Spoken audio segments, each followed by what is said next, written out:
Hey everybody, where you at? This is InspireNation, YouTube, Facebook, LinkedIn. How's it going? We're here for another weekly rundown with our best friend Thomas Queter, and we have our friend Jim Dayton in the house. How's it going, Thomas? How's it going Going this week? good. We had a very successful trip downstate. I've never actually been to the city before, and you know, I enjoyed it, but I think I'm done complaining about upstate roads. The nature of the roads down there were just terrible. Jim here can attest to that because I do believe the roads hurt him. Yes, they were not kind to either of us, but I can't say that I'll never complain about the upstate roads again, but yeah, they were rough. I'm more likely to complain about how much we pay for them. How about that? Absolutely. So Jim here has taken on assistant campaign manager of my campaign. He's pretty good for it too. He's a hell of a research hound. In fact, you want to talk about what you were doing in the last 24 hours, Jim? I was looking at different links and websites and stuff like that give us more information about different candidates and people that are already sitting in Congress and the House and Senate and whatnot. And there's a few things out there that really like to share you the real information, but people don't know about them. Specifically, you were looking at Chuck Schumer's voting record on votesmart.com, weren't you? Yes, I was. There's some pretty interesting things in there. I haven't had a whole lot of time to dig in too much, but I've noticed a few things already. One of the things is the federal ballot access votes that they've had recently. So let's make sure everybody knows who my opponent is. It's Chuck Schumer. You got the picture of me and Jonathan, Larry in the background, Robert? Yeah, I do. I've got a couple photos here. Where was this at, Thomas? On Saturday, we marched in the Queen's St. Patrick's Day parade. I know the date's not perfect, but it was a heck of a parade. There were big crowds. And you can see my friend Jonathan Howe, who's running for Congress against AOC down in District 14. He's pointing at me and telling everyone that I'm running against Chuck Schumer.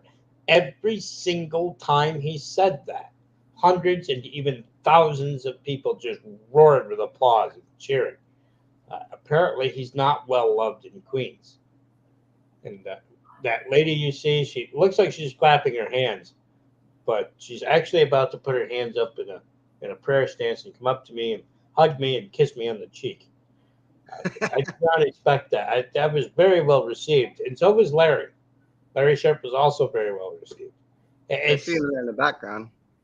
It's interesting because who was ahead of us all the ways was Andrew Giuliani. I didn't hear the crowds roaring for Andrew. We got a couple more pictures here. You got to see. So this is your first time on a boat. So where were you at here? So you went and seen the Statue of Liberty, yeah? Yep. Was that we did that Friday, right, Jim? Yeah. We drove over to Liberty Park, which is just across the bridge into Jersey, to take the ferry to Ellis Island, and then another ferry to the Statue of Liberty, and then another ferry back. It's actually the same ferry every time. But the interesting thing is, I didn't know what to expect. I'd never been on a boat or a ferry before. And they dropped this walk bridge. It's a pretty steep angle. There's like a 2.5 inch bump on both sides. And they're starting to put down extra ramps to smooth out those bumps and getting ready to push the chair up. And I said, all right, don't worry about it. And I hopped that bump and I went up the ramp and I hopped off. in my crowd-funded wheelchair that's no longer on the market thanks to your government. I think that's pretty cool. I got to have that conversation. Their eyes were wide, the jaws dropped. Jimmy saw it. That they did not expect that, and they were all too eager to hear about the wheelchair. So that was pretty And cool. you're talking about your wheelchair now, which was crowdfunded, correct? Yes. Yeah. The same one. Which can full start a F-150. It will push start an F-150. Well, I'll be damned. And also climb a 6-inch curb, which is great because in Queens, the sidewalks have 6-inch bumps. Jimmy, you remember that? It was near where we parked. Yes. Yep.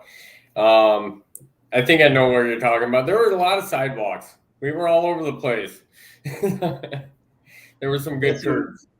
You got some more pictures here. You got your friend, and this looks nice. There was the St. Patrick's Day parade. So that's Nate Gable on my left or your right. That's his daughter on the other side. And that's us marching in the parade. I see Jimmy's back there. He's helping hold up the sign.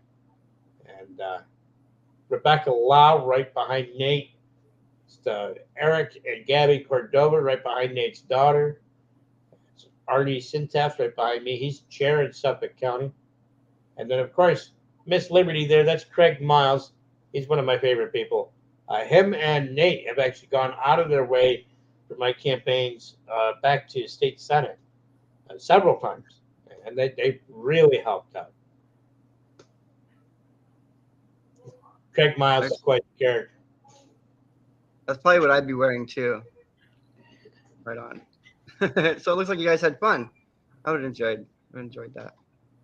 We rode around Nassau County Thursday during the day with John Gunter.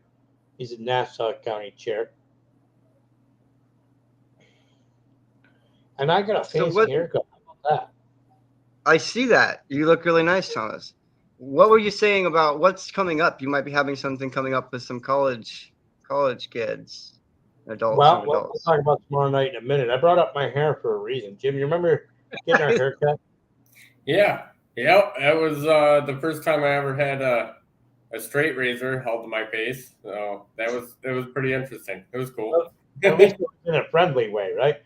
Yes, it was a friendly way.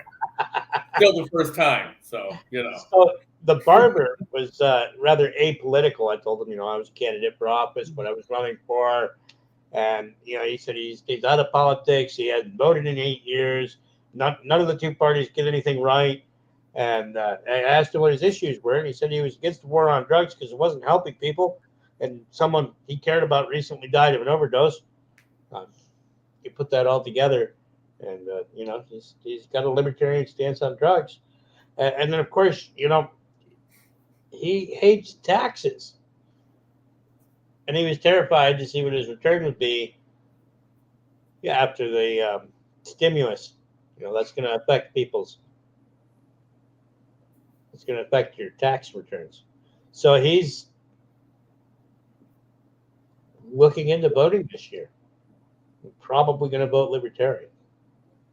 Took just a 20-minute conversation asking him what his issues were and giving him my own perspective on it, which is a libertarian perspective, helping over harming. Thursday night, we met with the Queens LP, the sports bar. I forget the name, but that was a good time. Had a lot of good conversations. Spent about an hour talking to a former candidate for the Green Party and had him really listening to my ideas. So that was fun. That was a good night. Definitely. There's a lot of people that showed up for that, as well as the Thursday. No, that was Thursday. The Wednesday night event. There was a whole lot mushed together this weekend or this last week. It was a good time all together. So tomorrow, I've been invited to come speak at Oneonta State College by the Young Americans for Liberty chapter there. I believe they're trying to get the young Republicans involved. And, of course, they're they're handing out flyers and inviting everybody. Larry Sharp spoke there once before. Looks like it's my turn. The president of that chapter is now the social media director for my campaign, and he's good. But it seems like we're picking up people every time we go somewhere, Jim. We also got a videographer team when we were in the city there, because we've got a couple of things coming up. A great interview for one. Oh, that's right. We did a great interview that'll be coming out soon as we have eyes on it and can get it loaded to YouTube. It'll be up. It'll be out. We'll be broadcasting it to Facebook. But I met a gentleman there, James Marino. He had talked to me on the phone last summer at some point for a little bit about libertarianism. He was curious. And he called me again the other week. And it just so happened I was going to be down there. So I told him, and he showed up at the Suffolk County Convention where we were. And then he came to the Queens meetup. And through that, we were discussing further plans. We're going to do a cannabis protest. We're going to protest the federal scheduling of cannabis right at the end of Rikers Island Bridge. We're going to protest it for two reasons. All of the people who ever served time or ever had their first infraction for cannabis just led them down the wrong path. It's not the cannabis that leads them down the wrong path. It's the punishment. It's jail time. Prison time sometimes. You want to make a criminal, put somebody in prison, they'll become a criminal. The statistics show this. But we're also going to protest the scheduling for a specific reason. New York recently legalized cannabis for sale in dispensaries and on-site consumption situations. But because it's federally scheduled, they cannot reap the same tax incentives that every other small business of any other type of the same size as theirs does. That's not right. This is New York. Everybody's already taxed to the hill. Everybody's already struggling. We've lost so many small businesses. This is a huge opportunity, and I don't want to see it flop. If we remove the federal scheduling, that'll make it easier. That way these businesses can thrive. That's going to be April 30th at 4:20 p.m. But a week before that, on the 23rd, I'm going to be at a cannabis shop in Oneida, New York, owned by another libertarian, right across the street from the Troopers Barracks. And we're going to be there for the whole day. 9 a.m. to 9 p.m. is when their business will be open to support us. And I will be there for as long of that duration as I'm able to arrange for it. Knowing me, I'll get there at 9 a.m. And if my driver can handle it, I will be there till 9 p.m. We're also trying to get Larry Sharp to attend that event. I'm sure if it works into his schedule, he will. But that's also a petitioning event. Petitioning begins April 19th. So on the 23rd, we've got a petitioning event. On the 30th, we've got a petitioning event. What are we going to do on the 20th? Jim, we got to find something to do on the 20th. Well, I think it's going to be something along the lines of petitioning. I think we've got a lot of petitioning to do ahead of us. And that needs to be the focus all the way through for a little while. You know, I have a hemp store that's friendly to me just in Norwich. Maybe we'll have to call them. Yep. Robert, how's Alaska been? Well, it's not been too bad. It's been warm, still above freezing. There's still a couple feet of snow in the fields. It hasn't been that bad. As you can see, it's still quite light out, and it's going to be getting lighter and lighter on into the summertime. So, what is everybody doing on 420? Not That is sure what yet. is. Nobody knows. I don't know what everybody's doing on 420. I know what I'm going to do on 420, but it doesn't have to include y'all.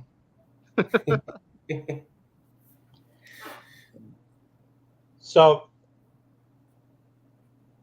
I think this is what it comes down to. We're all in with all of our efforts, all of our money, and all of our blood, sweat, and tears for petitioning this year. Jim, can you tell us a little bit about what happened to our petitioning requirements?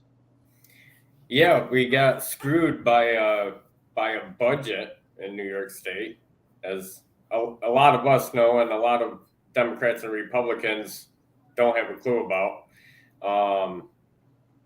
We went from needing, I believe it was 15,000 signatures to now we're at 45,000 at a minimum. So we need to have about 60 to 65,000 signatures in New York State so that they don't want to try to challenge them. Because if we give them the bare minimum, all they have to do is find a couple and then they'll go through it all. So we have to try to double our numbers. That's not realistic.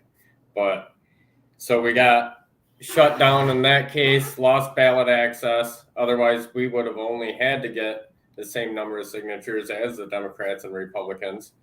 So yeah, we've got a serious uphill battle ahead of us, and we need all the people to sign petitions, to carry petitions for Larry Sharp, Thomas, and other statewide candidates on this petition that will be taken around.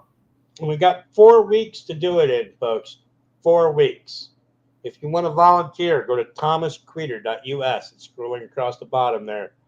And sign up. If you want to do just petitioning, put petitioning. If you want to do other roles, put other roles. But we need petitioners now, first and foremost. Tell us where you are, where you can petition, where you can hand out literature, and we will get you set up. Now is not the time to stop or to back down. Just because they made it harder doesn't mean we can't do it. Doesn't mean we shouldn't do it. And in my mind, the fact that they made it harder means we have all the more prerogative to do this and to succeed. We need to show the people of New York that people still care about them, even if the people in Albany don't. That's right. And it's really not that hard to do petitioning. I've gone door to door many times. The first time was pretty awkward for me, but after that, after the first time out, I didn't mind going out and talking to people and talking politics with people. You'd be surprised how much you have in common with people you wouldn't imagine you did have anything in common with. Yeah, what I find with petitioning is that most people will sign a petition just because they want an option, or just because they want to be nice, or just because you ask nicely. It's not difficult at all to get someone to sign a petition because it is not a vote, right? People aren't against having an option to vote for someone, even if they wouldn't vote for them. So it's very easy to get people to sign petitions, particularly if you go to, say, the mall or a farmer's market, anywhere where there's a group of people. You can get lots of signatures very easily. There may even be an opportunity to get paid for signatures. So if you want a petition, volunteer. You can go to thomasqueeter.us, sign up, tell me you want a petition, and I will get you linked in with everything we've got going on in this state. That's pretty awesome. There's also a clickable link in the comment section. You guys can click there, and also in the post on Facebook. Right on. And even if you're not in New York, like I keep reminding people, I'm in Alaska, so there's more things you can do. If you're not in New York, you still want to support Thomas here and what's going on with this libertarian gang, you could just go to the website there and show up. That's all you gotta do. That's what Thomas does. He shows up. He rolls in. Show up. Don't be shy. You can hit the donate button too if you're not right here and able to help. Yeah, every dollar goes a long way because we're more effective with our funds. Libertarians do more with less. We say that all the time, and we mean it. I took almost 14,000 votes on just $37,000 for my campaign for state senate. Every dollar you give me is going to get used to its best and fullest, and we're going to make progress. This state is important because it's one of those states that holds a lot of electoral votes.